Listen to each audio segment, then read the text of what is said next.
A creeping shiver rolled down my spine.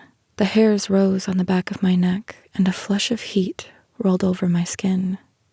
A knot in my stomach that connected my primal hunger to my spirit tightened as a shadow passed over the cafe window. My throat dried. A cold sweat prickled at my skin, and my nerves bristled under my skin. An intense, clawing hunger writhed within my intestines. The force of it gripped my throat, strangling me beyond reason. "Eve," worry strained Davina's sultry voice. Her fingers curled around my hand, attempting to reel me back in, but there was a force stealing my attention. Another twist of hunger racked my body. Each breath felt like I was sucking up blistering desert air, and the hellfire in my blood coiled like snakes. Time slowed as that presence passed the window. I turned my head in time to catch the outline of a man dressed in black, walking past the front window of the little corner coffee shop. A radiant light emanated from him in wispy shades of red, tantalizing enough to make my mouth water and my heart thump behind the cage of my ribs. That knot squeezed my stomach again, and my eyes flared wide. Goosebumps prickled at my skin like needles, and the energy of the man outside pulled me from my seat.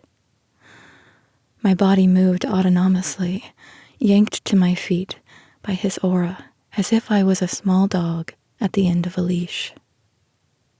Davina's mouth curled at one end, and a devious light twinkled in her eye.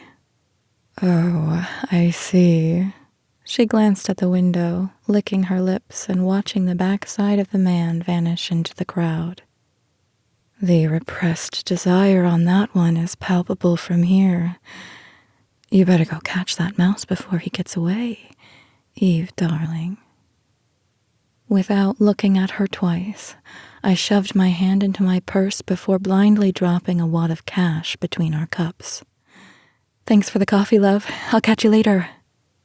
I barely heard her reply over the pounding rush of blood in my ears and the bell ringing when I shoved open the door. Dozens of bodies crowded the busy city sidewalks, and horns blared from the early afternoon traffic. A tangled web of smells drifted through my nose. My eyes closed, rolling back into my head as I sucked in a deep breath. Sharp hatred, sour jealousy, bitter fear, and the sweet, alluring aroma of desire. Even with my eyes closed, I saw and felt the blinding red light of the man on the street. Several people walked past, dampening his unique scent, but the potency of it lingered all around me, guiding me like a bloodhound.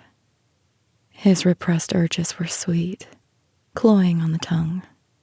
Only the hint of a taste, yet it affected my body, rolling through me as if I'd taken my first hit of ecstasy all over again.